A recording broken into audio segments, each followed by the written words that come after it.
Through Australia offers a truly unique experience. Here, you can encounter kangaroos and koalas in their natural habitat, but the real icons of the Australian roads are the road trains. These are giant truck combinations built to conquer the colossal distances of a country that ranks 6th in the world by land area.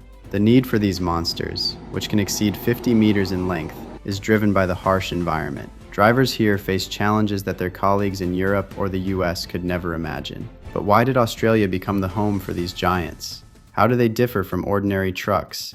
And what dangers await drivers in the heart of the desert? If you're interested in powerful machinery, subscribe to the channel right now.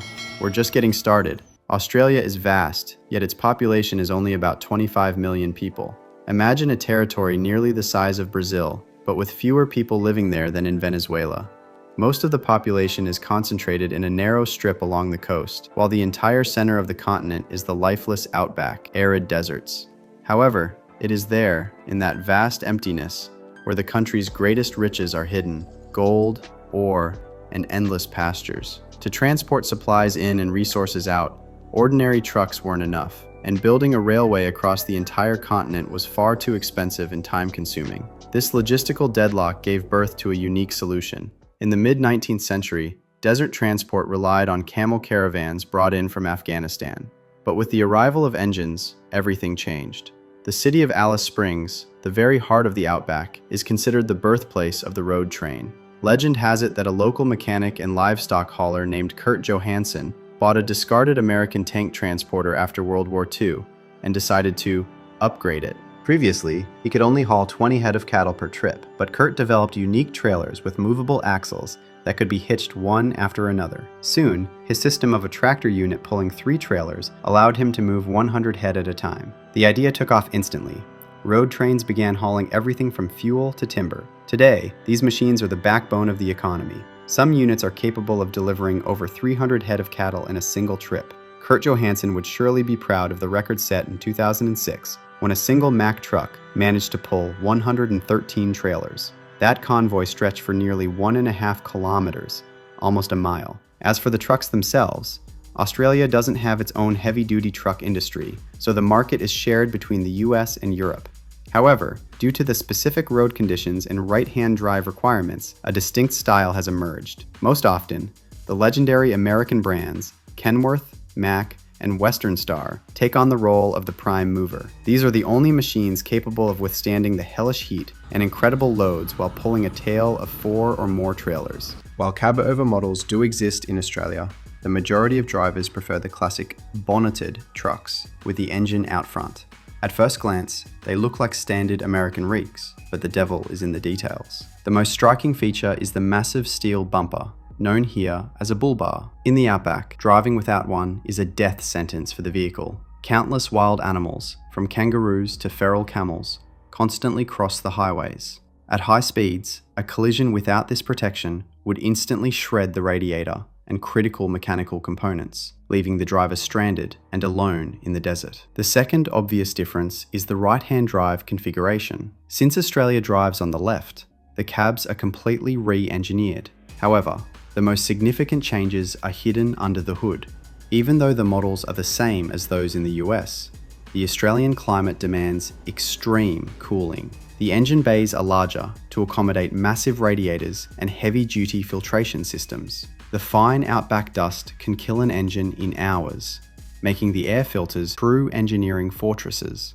An interesting fact, even though a road train can weigh up to 200 tons, their engines aren't necessarily more powerful than those in Europe or the US. For instance, the popular Mack Titan produces between 600 and 685 horsepower. You might think that's not enough for such a massive weight, but the secret lies in the terrain. Australian highways are predominantly flat. Here, sheer reliability is more important than peak power. The chassis and frames of these trucks are specially reinforced to withstand the constant vibrations of corrugated dirt roads.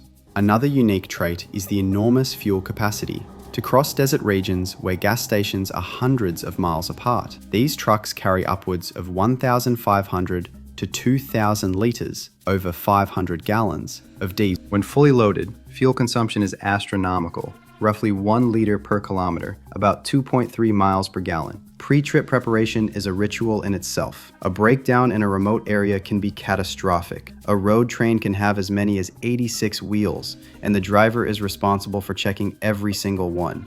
Imagine changing a blown tire in 50 degrees heat under the scorching sun. This is not a job for the faint of heart. Beyond spare parts, drivers carry supplies of food and water to last for weeks. Weather in Australia is unpredictable. A sudden downpour can turn a dirt track into an impassable swamp in minutes. If a river bursts its banks and floods a crossing, a driver can be trapped in the desert for weeks without a signal. In such cases, they sometimes have to uncouple the road train and shuttle trailers across river fords one by one. Maneuvering a 50-meter machine on narrow, broken roads requires nerves of steel and surgical precision. This isn't just driving. It's an art of survival. The dangers faced by road train drivers are numerous, but one of the most terrifying threats remains the frequent Australian bushfires.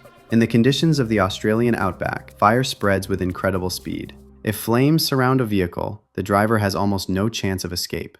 Attempting to turn around a 50-meter-long convoy or uncoupling trailers takes far too much time. History has seen tragic cases where truckers were caught in a fire trap, left with absolutely no room for maneuver. Despite the risks, these giants have become a true national icon. Today, there are approximately 20,000 road trains registered in Australia. Not only do they transport essential goods, but they have also become a popular tourist attraction. Many dream of experiencing the majesty of the wild outback from the cab of such a monster.